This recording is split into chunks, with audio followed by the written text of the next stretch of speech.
میرا خیال میں کہ میں شاید اس قدر آگے نہیں جاؤں گا کہ میں اس کو فالس یا ایمٹی ریٹورک کہوں گا.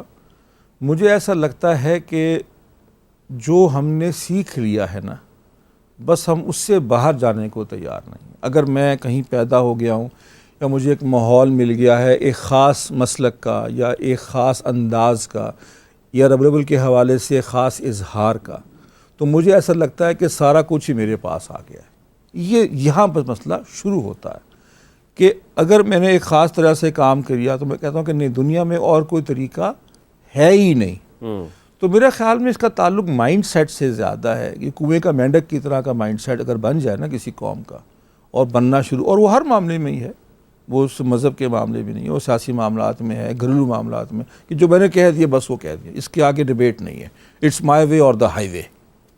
یہ ایٹیچیوڈ کا مسئلہ میرا نزدیک یہ اتنا مسئلہ مذہبی مسلک ہی نہیں ہے جتنا یہ رویے کا مسئلہ. ہمیں اپنے رویے ٹھیک کرنے ہوں گے، اور پھر رویہ بھی جو رویہ آپ صلی اللہ علیہ وسلم کا ہے.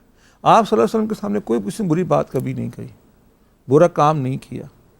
آپ نے اگر کسی کو دیکھا کوئی گڑبڑ کرتے تو اکثر اوقات آپ کچھ وقفے کے ساتھ اس کی موجودگی میں ارشاد فرماتے، چھوٹا سا خطبہ، کہ دیکھو بعض لوگ ایسے سوچ رہے ہیں، بعض لوگ ایسے کر رہے ہیں، بعض لوگوں کو دیکھا گیا ہے، تو بھائی اس طرح سے نہیں، یہ ایسے ہوتا ہے. ٹھیک ہے.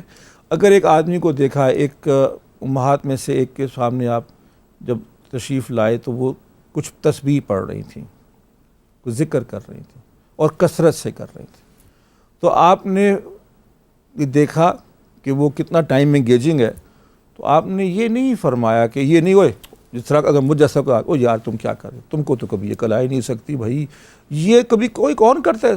آپ نے یہ نہیں فرمایا. آپ نے اتنا خوبصورت وہ جملہ ہے، آپ نے فرمایا کیا تم کو میں اس سے بہتر بات نہ بتا دوں، واہ واہ، کیا تم کو میں اس سے بھی اچھی بات نہ بتا دوں، یہ اس کو یوں پڑھا کرو.